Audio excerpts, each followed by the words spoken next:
নিজের সৎ ছেলেকে দিয়ে কাজ করিয়ে কিভাবে সুখ নিলাম সেই বাস্তব ঘটনাটি এখন তোমাদের সাথে শেয়ার করব। যদিও এই সব ঘটনা কারো সাথে শেয়ার করা উচিত না, তারপরে ও তোমাদের সাথে শেয়ার করছি। তো ভিডিওটা শুরু করার আগে তোমাদের কাছে আমার একটাই অনুরোধ, তোমরা যারা এখনও আমার চ্যানেলটি সাবস্ক্রাইব করো নাই, তারা এখনই ভিডিওতে একটা লাইক দিয়ে আমার চ্যানেলটি সাবস্ক্রাইব করুন। তো চলো তাহলে ঘটনাটি শুরু করি। আমার নাম নাসরিন, আমি দেখতে অসম্ভব সুন্দরী, আর আমার বডি ফিগার দেখলে যে কারো মাথা নষ্ট হয়ে যাবে। এলাকার যুবক ছেলেরা আমার জন্য পাগল ছিল।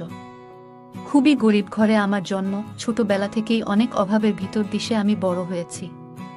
তাই টাকার লোভে পড়ে আমার আব্বু আমাকে একটা বুড়ো বেটার সাথে বিয়ে দিয়েছে। বিয়েতে আমি রাজি ছিলাম না, কিন্তু আব্বু আম্মু আমাকে জোর করে তার সাথে বিয়ে দিয়েছে। আমার স্বামীর অনেক টাকা পয়সা, তার বয়স প্রায় 55 বছর।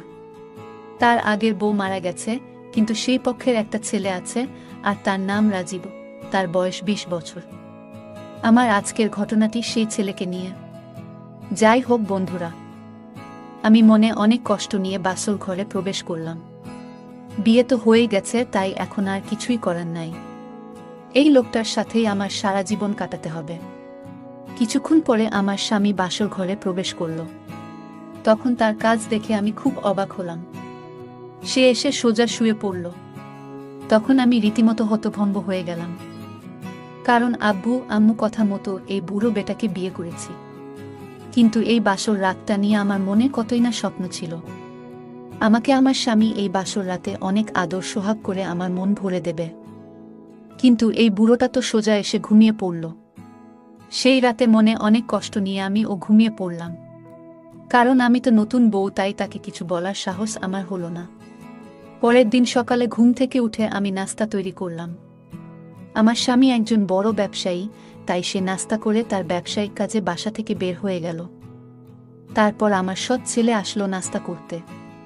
সে নাস্তা করতে করতে আমাকে প্রশ্ন করল, আম্মু বাসর রাত কেমন কাটল? ছেলের মুখে এমন কথা শুনে আমি একটু হতভম্ব হয়ে গেলাম। আমি তার কথার কোনো উত্তর দিলাম না। তখন সে আবার আমাকে বলল, তুমি এত সুন্দরী, কিন্তু তুমি কেন এই বুড়ো বেটাকে বিয়ে করেছ? তুমি এই বুড়োটাকে বিয়ে না করে আমাকে বিয়ে করলে সুখী হতে। এই বুড়োটা তোমাকে কখনো সুখ দিতে পারবে না। আমি ছেলের মুখে তার বাবার সম্পর্কে এমন কথা শুনে একটু অবাক হলাম, কিন্তু আমি তো এই বাসায় নতুন, তাই তার কথার কোনো উত্তর দিলাম না। তারপর সে নাস্তা করে কলেজে চলে গেল, আর আমি তখন বসে বসে ভাবতে লাগলাম, আসলেই আমার জীবনটা নষ্ট হয়ে গেল। আমার আগের পক্ষের এই ছেলেটা খুব সুন্দর, তার বডি ফিগার ও সিনেমার নায়কদের মতো।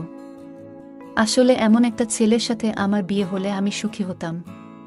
তারপর আমি বাসার সব কাজকাম করতে লাগলাম। এরপর যখন রাত হলো, তখন আমি খাবার রেডি করে আমার স্বামী আর ছেলেকে খেতে ডাকলাম। তারপর খাওয়া দাওয়া শেষ করে আমি রুমে গেলাম। আজকে আমার খুব স্বামীর সুখ পেতে ইচ্ছা করছে। স্বামীর আদর সোহাগ পাওয়ার জন্য আমি পাগল হয়ে যাচ্ছি। কিন্তু আমার স্বামী আজকে এসে ঘুমিয়ে পড়ল। এটা দেখে আমার খুব রাগ হলো, কিন্তু আমি কিছুই বলতে পারলাম না। তারপর আমি ঘুমিয়ে পড়লাম। এইভাবে আরও কিছু দিন কেটে গেল। এদিকে আমি আমার স্বামীর সাথে একটু ফ্রি হয়ে গেছি। তাই আজকে রাতে আমি ভাবলাম যে কোনোভাবে আজকে আমাকে স্বামীর কাছ থেকে শারীরিক সুখ আদায় করে নেব। তাই তার দৃষ্টি আকর্ষণ করার জন্য সন্ধ্যায় খুব সুন্দর করে সাজুগুজু করলাম। তখনও আমার স্বামী বাসায় আসেনি, কিন্তু আমাকে এতটা সাজুগুজু করতে দেখে আমার ছেলে বলল, এত সাজুগুজু করে কোনো লাভ নাই আম্মু, কারণ আমার আব্বুর মশিন কাজ করে না। এই কথা শুনে আমার মাথা যেন আকাশ ভেঙে পড়ল। তারপর ছেলে আবার আমাকে বলল, কিন্তু তোমাকে অসম্ভব সুন্দরী লাগছে। এমন একটা বউ আমার থাকলে তাকে আমি আদর সোহাগে ভরে দিতাম। তাই বলে ছেলে আমার কাছে আসতে লাগলো, কিন্তু তখনই আমার স্বামী বাসায় চলে এলো। তারপর আমি আমার স্বামীকে বললাম, আপনি হাত মুখ ধুয়ে ফ্রেশ হয়ে আসেন, আমি আপনাকে খাবার বেড়ে দিচ্ছি। তারপর সে হাত মুখ ধুয়ে খাবার খেতে আসলো। আমি তাকে খাবার বেড়ে দিলাম। তারপর খাওয়া দাওয়া শেষ করে আমরা দুজনেই রুমে চলে এলাম। তখন সে প্রতিদিনের মতো আজকে সোজা ঘুমাতে যাচ্ছিল। ঠিক তখনই আমি তাকে বললাম, আপনাকে আজকে আমার শারীরিক চাহিদা মেটাতে হবে। আমার বিয়ে হয়েছে তো অনেক দিন হয়ে গেল, কিন্তু আপনি একদিন ও আমাকে আদর সোহাগ করেননি। আজকে আমি আপনাকে ঘুমাতে দেব না, আমাকে আজকে আদর করতেই হবে। তখন সে আমাকে বলল, আমিও বুঝি তুমি কি বলতে চাও, কিন্তু আমি তো অপারক, আমি তোমাকে কিভাবে আদর করব? তখন আমি বললাম, তাহলে আমাকে বিয়ে করেছেন কেন?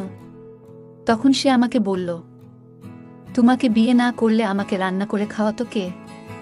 তখন আমি বললাম, তার মানে শুধু রান্না করার জন্যই আমাকে বিয়ে করেছেন?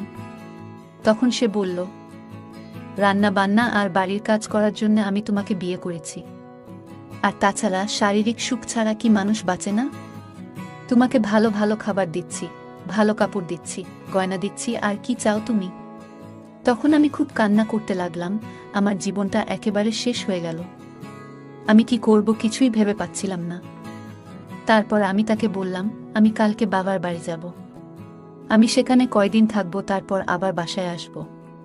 তখন সে বুঝতে পারল যে আমি রাগ করে যাচ্ছি, তাই সে আমাকে বলল, ঠিক আছে তুমি যাও, কিন্তু আমার ছেলেকে ও সঙ্গে করে নিয়ে যাও।